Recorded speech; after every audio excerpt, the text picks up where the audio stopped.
Homilia da Santíssima Trindade, 12 de junho de 2022, Evangelho de João 16, 12 a 15. O Paráclito glorifica Jesus, mostrando a verdade sobre o crucificado. Um dos efeitos positivos da ação do Paráclito seria aquela de levar os discípulos a descobrirem a verdadeira identidade de Jesus como crucificado, desfazendo falsas ideias a respeito da morte na cruz, que é uma morte humilhante, de derrota plena. O Paráclito, ele reverteria esse quadro de humilhação para a glorificação. Como o Espírito da Verdade, como Jesus o chama, ele ajudaria os discípulos a desfazer esses equívocos e perceberem a glória de Jesus em dar a vida pelos outros. Ele ensinaria aos discípulos toda a verdade, possibilitando-lhes assumir uma postura realista em relação ao Mestre, não mais de desilusão, e sim de esperança. As palavras do Espírito seriam sugeridas pelo Pai. Basta ouvir o que o Espírito tem a dizer. Escutando atentamente os discípulos, eles poderiam conhecer o que o Pai quer dizer em favor de Jesus. E aquilo que o Pai quer dizer a respeito de Jesus é a plena verdade. E assim descortinaria não só a figura de Jesus, mas também as coisas vindouras.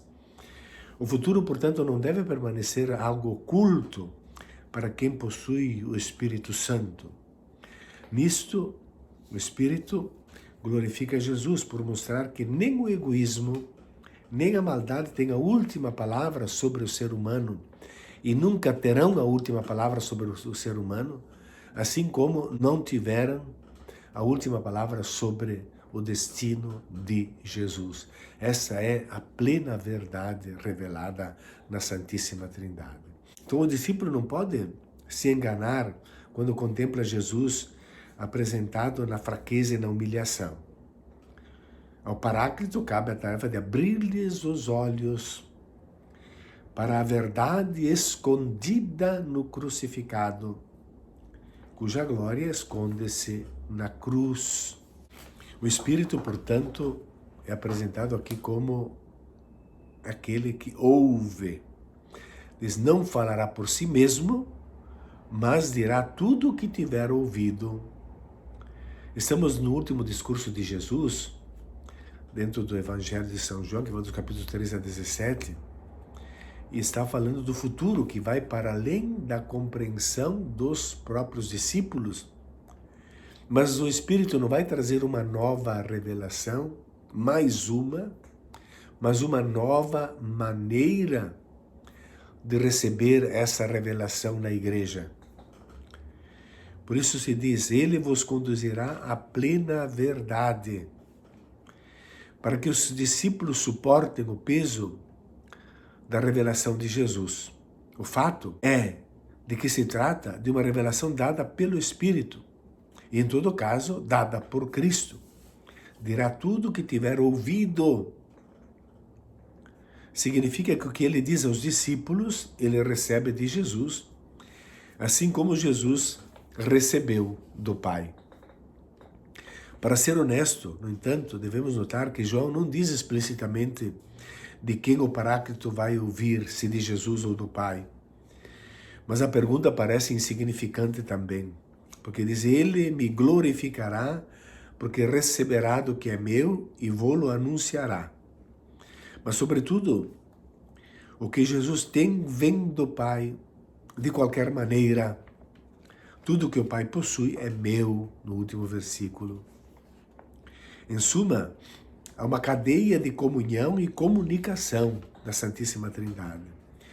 Comunicação incessante, mais do que nunca é um modelo a ser apresentado em nosso contexto cultural, importantíssimo para os dias de hoje, porque, paradoxalmente, não obstante o avanço das ferramentas tecnológicas ter reduzido as distâncias e globalizado o planeta, as dificuldades de comunicação parecem ter aumentado e parecem insuperáveis. Parecem. O Espírito que diz tudo o que ouviu é um exemplo. Antes de dizer qualquer coisa, o Espírito deve também ouvir. E aqui está o ensinamento, fundamento da espiritualidade cristã. Ouvir a palavra de Deus, ouvir o outro. O Espírito é um anunciador contínuo. Porque a revelação não pode permanecer uma verdade simplesmente dada uma vez por todas.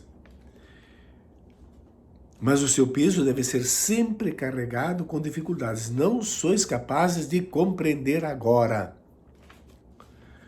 Há uma tensão entre a completude da mensagem e a necessidade de uma aplicação contínua, de uma interpretação contínua, uma tensão que percorre toda a obra de Jesus e do Paráclito, pois ambos têm a mesma tarefa de revelação.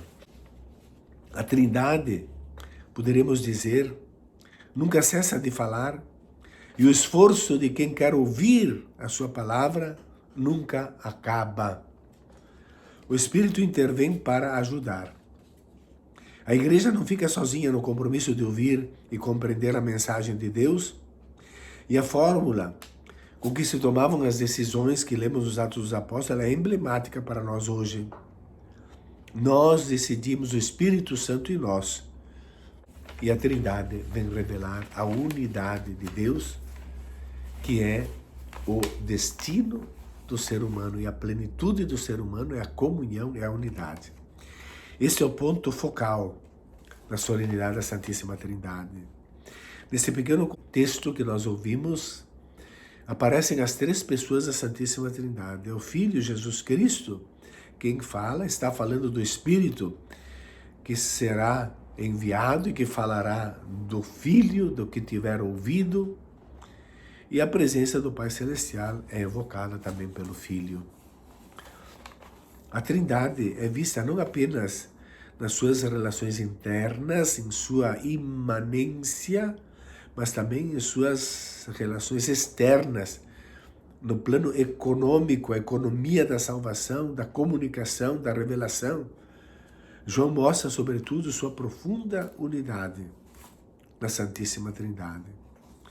De fato, na tradição joanina do Novo Testamento já encontramos os primeiros sinais desta reflexão trinitária. Na primeira parte, o Evangelho de João trata basicamente da relação do Filho com o Pai, que vai dos capítulos 1 a 12. Na segunda parte, nos discursos de despedida, 14 a 17, o tema é antes do envio do Paráclito e da sua procedência do Pai, da missão dada por Jesus Cristo e da sua tarefa de atualizar a obra de Cristo, lembrando o que Jesus lhes disse. A unidade entre o Pai e o Filho torna-se assim, por meio do Espírito, a possibilidade e fundamento de uma unidade dos fiéis, que devem mostrar essa unidade como sinal ao mundo. Daí temos uma mensagem que vem nesta solenidade. No quarto Evangelho, a unidade entre o Pai e o Filho torna-se assim, por meio do Espírito, a possibilidade e o fundamento de uma unidade entre os fiéis que deve mostrar ao mundo como sinal. A unidade é sinal que somos de Deus. Daí temos mais uma mensagem que vem na solenidade de hoje. Em Pentecostes nós vimos como o Espírito Santo valoriza a diversidade e a multiplicidade como uma riqueza. Assim como toda língua humana é boa e deve ser aprendida. Hoje, na comunhão que une as três pessoas divinas, somos lembrados do valor da unidade.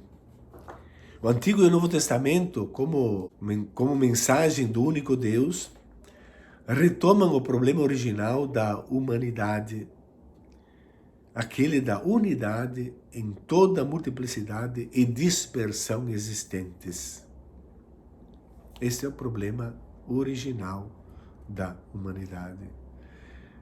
Podemos rezar nessas intenções hoje pela unidade, o mistério de Deus uno e trino, a unidade na distinção das três pessoas, o mistério da fé em sentido estrito, um dos mistérios ocultos de Deus, que não podem ser conhecidos senão divinamente revelados, e que se compõe de tensões que dilaceram nosso mundo e nossas vidas e nos conduzem ao caminho da salvação. A revelação da Trindade revela a essência do ser humano.